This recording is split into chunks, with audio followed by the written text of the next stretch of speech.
Next topic பார்க்கலாம். Factors affecting photosynthesis. அதாவது இந்த ஃபோட்டோசிந்தசிஸில் எப்போல்லாம் அஃபெக்ட் ஆகும் அதுக்கான சில காரணங்கள். 2 டைப்ஸ் இருக்குது. ஃபர்ஸ்ட் ஒன் பார்த்திங்க அப்படின்னா internal factors and another one is external factors. ஓகேங்களா? இன்டர்னல் ஃபேக்டர்ஸ் என்ன, பிக்மெண்ட் அதோடைய நிறமிகள் மூலமாகவோ அல்லது அதோடைய லீஃப் ஏஜ் ஆகணும். ஃபார் எக்ஸாம்பிள் நம்ம அதோடைய லீஃப் ஏஜ் ஆகும்போது அது என்ன ஆகும், ஒரு பழுப்பு நிறத்தில் ஒரு எல்லோ நிறத்தில் சேஞ்ச் ஆகும். அந்த மாதிரி டைமில் அந்த மாதிரி லீஃப் ஏஜ் ஆகும்போது ஃபோட்டோசிந்தசிஸ் அதில் நடைபெறாது.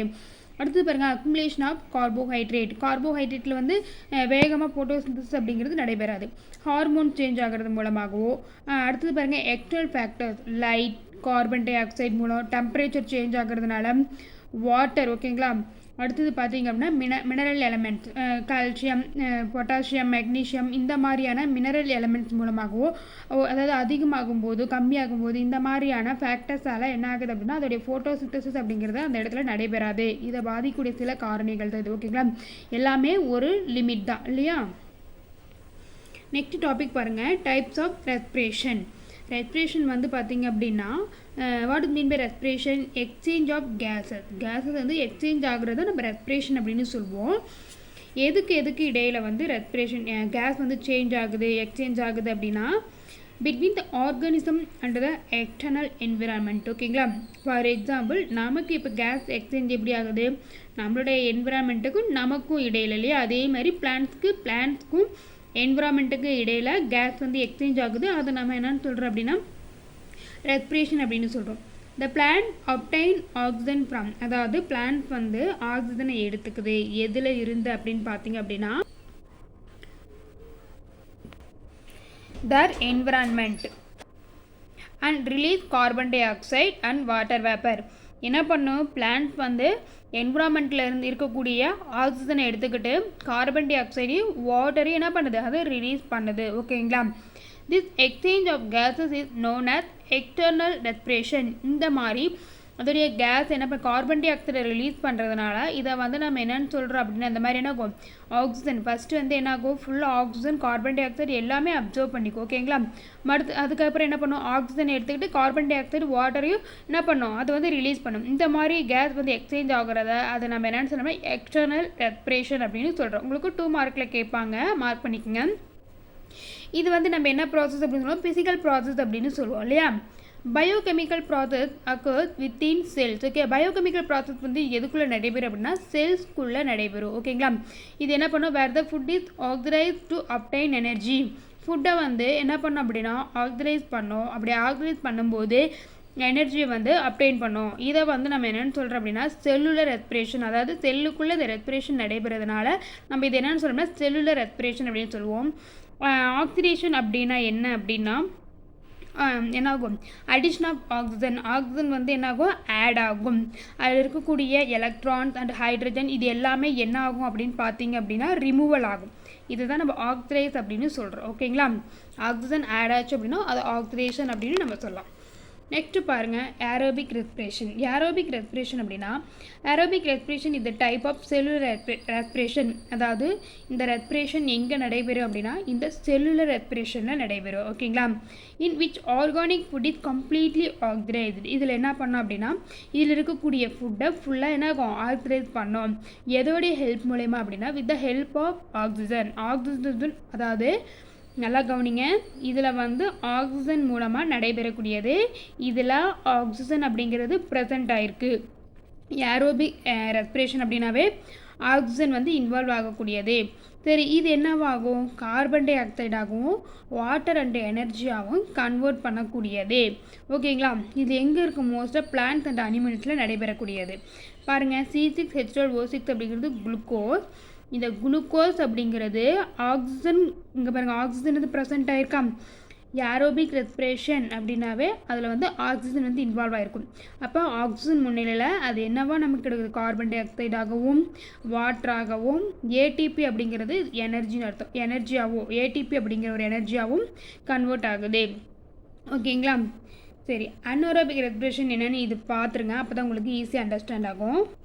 அன்ஏரோபிக் ரெஸ்பிரேஷன் அப்படின்னா அதில் பார்த்திங்க அப்படின்னா ஆக்சிஜன் அப்படிங்கிறது இன்வால்வ் ஆகிருக்கும். ஆனால் இந்த இடத்துல ஆக்சிஜன் அப்படிங்கிறது கிடையாது. Anaerobic respiration take place without oxygen. Oxygen இல்லாமல் அதோட ஃபுட்டு வந்து என்ன ஆகும், அதை ஆக்சிடைஸ் பண்ணுங்க. பாருங்கள், குளுக்கோஸ் இஸ் கன்வெர்ட்டட். இங்கே பாருங்கள், குளுக்கோஸ் மட்டும்தான் இருக்குது. அப்போ முன்ன பார்த்தோம் இல்லையா, குளுக்கோஸ் கூட என்ன ஆகும், ஆக்சிஜன் வந்து கம்பைன் ஆகிருக்கும். இங்கே ஆக்சிஜன் கிடையாது. அப்போ குளுக்கோஸ் என்னவாகும், டைரெக்டாக கார்பன் டை ஆக்சைடாகவும் எத்தனால் அல்லது லாக்டிக் ஆசிடோ ப்ளஸ் எனர்ஜி கன்வெர்ட் ஆச்சு அப்படின்னா அது அன்ஏரோபிக் ரெஸ்பிரேஷன் அப்படின்னு சொல்லுவோம். இந்த குளுக்கோஸ் வந்து என்னவா கன்வெர்ட் ஆகுது, எத்தனால். ஓகேங்களா, 2C2H5OH அப்படிங்கிறது அது எத்தனாலுடைய ஃபார்முலா. இதை நீங்கள் மெமரி பண்ணிக்கோங்க. அடுத்தது பாருங்கள், இந்த எத்தனால் வந்து எப்படி ஃபெர்மெண்டேஷன் ஆகுது அப்படின்னா ஈஸ்ட் மூலயமா. ஓகேவா, அல்லது இது என்னவாகும், லாக்டிக் ஆசிடாகவும் கன்வெர்ட் ஆகும். லாக்டிக் ஆசிட் அப்படின்னா C3H6O3 அப்படின்னு சொல்லுவோம். இந்த லாக்டிக் ஆசிட் வந்து பாக்டீரியாவால் ஃபெர்மெண்டேஷன் ஆகும். நல்லா கவனிங்க, எத்தனால் அல்லது என்னாகும், லாக்டிக் ஆசிடாக கன்வெர்ட் ஆகும். அடுத்தது என்னவா கன்வெர்ட் ஆகும், எனர்ஜியாகவும் கன்வெர்ட் ஆகும். எனர்ஜி அப்படிங்கிறது இந்த இடத்துல ATP. ஓகேங்களா, அடினோசைன் ட்ரைபாஸ்பேட். ஓகேங்களா, அப்படிங்கிற எனர்ஜியாகவும் இது கன்வெர்ட் ஆகும். ஏரோபிக் அப்படின்னா ஆக்சிஜன் ப்ரெசென்ட் ஆகிருக்கும், அன்ஏரோபிக் அப்படின்னா ஆக்சிஜன் அப்சென்ட் ஆகிருக்கும். ஓகேங்களா, இப்போ இதில் வந்து பார்த்திங்க அப்படின்னா ஏரோபிக் ரெஸ்பிரேஷன் 3 ஸ்டேஜஸில் வந்து நடக்கும். ஃபஸ்ட்டு வந்து பார்த்திங்க அப்படின்னா கிளைகாலிசிஸ். ஓகேங்களா, இந்த கிளைகாலிசிஸ் அப்படிங்கிறது அப்படின்னா குளுக்கோஸ், இப்போ நம்ம குளுக்கோஸ்ன்னு பார்த்தோமா, இந்த குளுக்கோஸ் வந்து ஸ்ப்ளிட் ஆகிறது, அதாவது உடையிறது, புரோக்கன் ஆகிறது, இதை தான் நம்ம என்ன கிளைகாலிசிஸ் அப்படின்னு சொல்லுவோம். It is the breakdown of 1 molecule of glucose. இதில் இருக்கக்கூடிய 1 மாலிகுல் ஆஃப் குளுக்கோஸ் மட்டும் என்ன ஆகுது அப்படின்னா பிரேக் டவுன் ஆகுது. ஓகேங்களா, எப்படி அதில் 6 கார்பன் இருக்கா, இங்கே பாருங்கள் 6 கார்பன் இருக்குது. இந்த 6 கார்பன் என்னவா எப்படி புரோக்கன் ஆகுது அப்படின்னா 2 மாலிகுல்ஸ் ஆஃப் பைருவிக் ஆசிடா. ஓகேங்களா, இங்கே பாருங்கள் 2 மாலிகுல்ஸ் ஆஃப் பைருவிக் ஆசிட். இது 2 மாலிகுல். பைருவிக் ஆசிடோட ஃபார்முலா என்ன, C3H4O3. ஓகேவா, அதில் 3 கார்பன் இருக்குது. இதில் 2, இது ரெண்டாக ஃப்ளிட் பண்ணால் நமக்கு என்ன கிடைக்கும், C3 கிடைக்கும் இல்லையா. அப்போ நமக்கு என்னவா கிடைக்குது, 2 பைருவிக் ஆசிட்டே கிடைக்குது. நல்லா கவனிங்க, இந்த குளுக்கோஸ் வந்து ஃப்ளிட் ஆகுது. ஓகேவா, ஃப்ளிட் ஆகும்போது 6 கார்பனாக இருக்கக்கூடிய ஒரு மாலிகுல் நமக்கு என்னவா 2 பைருவிக் ஆசிட்டாக ஃப்ளிட் ஆகுது. அதில் கார்பன் என்னவா இருக்கும், 3 கார்பனாக இருக்கும். அப்போ இந்த கிளைகோலிசிஸ் வந்து எங்கே இருக்குது அப்படின்னா சைட்டோபிளாசம், செல்லுல இருக்கக்கூடிய சைட்டோபிளாசம் அப்படிங்கிற ஒரு பார்ட்டில் இது வந்து நடக்கும். ஓகேங்களா, இதுதான் வந்து ஃபஸ்ட்டு ஸ்டெப். ஓகேங்களா, அதாவது என்ன சொல்கிறது, ஏரோபிக் ரெஸ்பிரேஷனுக்கும் அன்ஏரோபிக் ரெஸ்பிரேஷனுக்கும் காமனான ஃபஸ்ட்டு ஸ்டெப் இதுதான். என்னது, குளுக்கோஸ் வந்து என்ன ஆகுது, 1 மாலிகுல் ஆஃப் குளுக்கோஸ் ஸ்ப்ளிட் ஆகுது. நமக்கு என்னவா கிடைக்குது, 2 பைருவிக் ஆசிட் அப்படிங்கிற 3 கார்பன் நமக்கு கிடைக்குது. இது 2 ஸ்டெப்லேயும் காமனானது, ஏரோபிக் அண்டு அன்ஏரோபிக்கில்.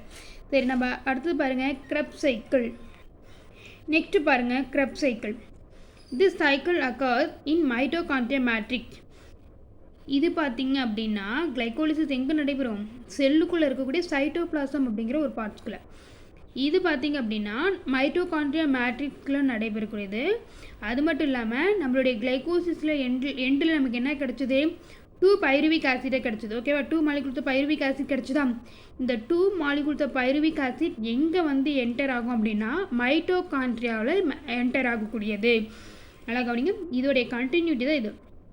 இதில் நமக்கு ஃபைனலாக என்ன கிடச்சிது, 2 மாலிகுல்ஸ் ஆஃப் பைருவிக் ஆசிட் கிடச்சிது. இந்த 2 மாலிகுல்ஸ் ஆஃப் பைருவிக் ஆசிட் இங்கே வந்து எங்கே என்டர் ஆகுது, நம்மளுடைய மைட்டோகாண்ட்ரியாவில் என்டர் ஆகுது. சரி, இந்த ஆக்சிடேஷன் ஆஃப் பைருவிக் ஆசிட். இப்போ பைருவிக் ஆசிட் வந்து ஆக்சிடேஷன் ஆகுது. ஆக்சிடேஷன் என்ன சொன்னேன், அடிஷன் ஆஃப் ஆக்சிஜன் வந்து ஆட் ஆகுதுன்னு அப்படின்னு அர்த்தம். சரி, எங்கே acid into CO2 and water take place through this cycle. அப்போ இங்கே பாருங்கள், it is also call try carboxylic acid cycle அப்படின்னு சொல்லுவாங்க. இது உங்களுக்கு 1 மார்க்கில் கேட்பாங்க. ஓகேங்களா, அவார்டு எக்ஸ்பென்ஷன் ஆஃப் TCAன்னு கேட்பாங்க. Try carboxylic acid cycle. அப்படி ஆக்சிடேஷன் ஆகும்போது நமக்கு என்னவா கிடைக்குது, CO2 அண்டு வாட்டர். இது எந்த சைக்கிள் வழியாக நடக்குதுன்னா இந்த க்ரெப்ஸ் சைக்கிள் வழியாக நடைபெறுது. நெக்ஸ்ட்டு பாருங்கள் எலக்ட்ரான் டிரான்ஸ்போர்ட் செயின். இந்த எலக்ட்ரான் டிரான்ஸ்போர்ட் செயின் எங்கே நடக்குது அப்படின்னு பார்த்தீங்க அப்படின்னா எங்கே இருக்குது அப்படின்னா மைட்டோகாண்ட்ரியாவிலேருந்து இருக்கக்கூடிய இன்னர் மெம்பரனில் தான் இந்த ETC எலக்ட்ரான் டிரான்ஸ்போர்ட் செயின் அப்படிங்கிறது நடக்குது. அக்காம்ப்ளிஷ்டு அப்படின்னா நடக்குதல் அப்படின்னு மீனிங். ஓகேவா, சரி, நல்லா கவனிங்க. இந்த NADH2 and FADH2 molecule form during glycolysis and Krebs cycle. நல்லா கவனிங்க, இந்த 2 எனர்ஜியும் என்ன பண்ணுது, கிளைகோலிசிஸ் மெத்தட் அண்டு வந்து என்ன மெத்தடு, க்ரெப்ஸ் சைக்கிள் மெத்தடு. இந்த 2 மெத்தட்லேயும் என்ன ஆகுது, ஆக்சிடைஸ் ஆகுது. நல்லா கவனிங்க. ஆக்சிடைஸ் ஆகும்போது நமக்கு என்னவா கிடைக்குது? NAD+ அண்ட் FAD+ கிடைக்குது.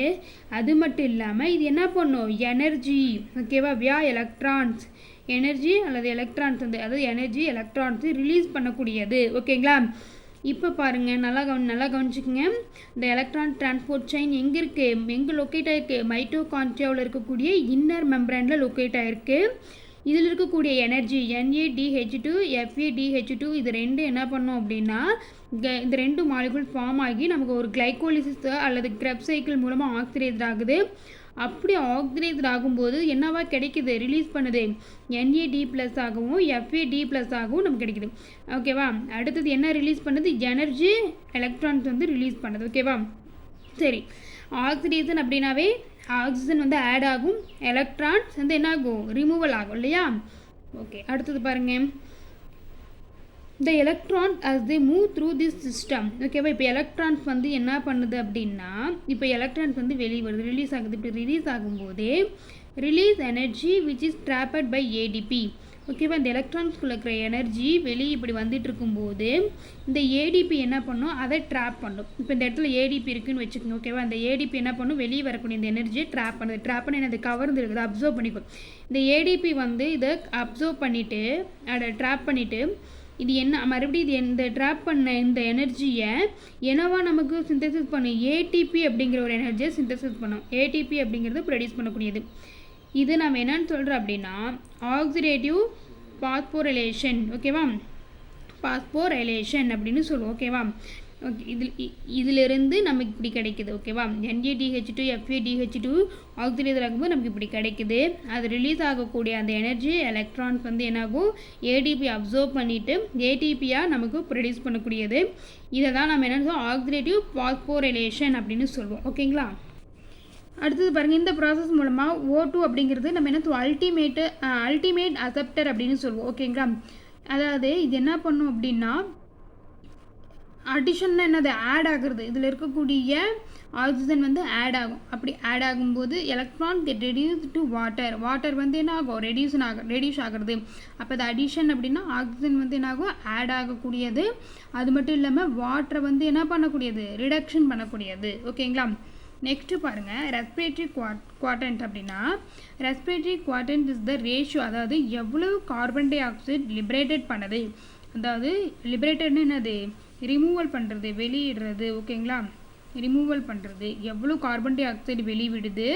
அது மட்டும் இல்லாமல் எவ்வளவு ஆக்சிஜன் வந்து அப்சர்வ் பண்ணுது. ஓகேங்களா? எவ்வளவு ப்ரொடியூஸ் பண்ணுறது, உருவாக்குறது, சிந்தசிஸ் பண்ணுறது. ஓகேங்களா? எவ்வளோ எனர்ஜி ஆட் ஆகுது. அப்போ ஆட் ஆகக்கூடிய ஆக்சிஜனுக்கும் வெளியே போகக்கூடிய கார்பன் டை ஆக்சைடுக்கும் ரெண்டுக்கும் இடையில் உள்ள வால்யூம் கூட உள்ள ரேஷியோவை தான் நம்ம ரெஸ்பிரேட்டரி குவாட்ரண்ட் அப்படின்னு சொல்கிறோம். ஓகேங்களா? இது உங்களுக்கு ஒரு இம்பார்ட்டன்ட் 2 மார்க் கொஷின்லேயே கேட்பாங்க. அனரோபிக் ரெஸ்பிரேஷன் அப்படிங்கிறது உங்களுக்கு 2 மார்க்லேயே கேட்பாங்க. லாங் ஆன்சரில் ஏரோபிக் அண்ட் அன்ஏரோபிக் ரெஸ்பிரேஷனை ஃபுல்லாக கேட்பாங்க. ஓகேங்களா?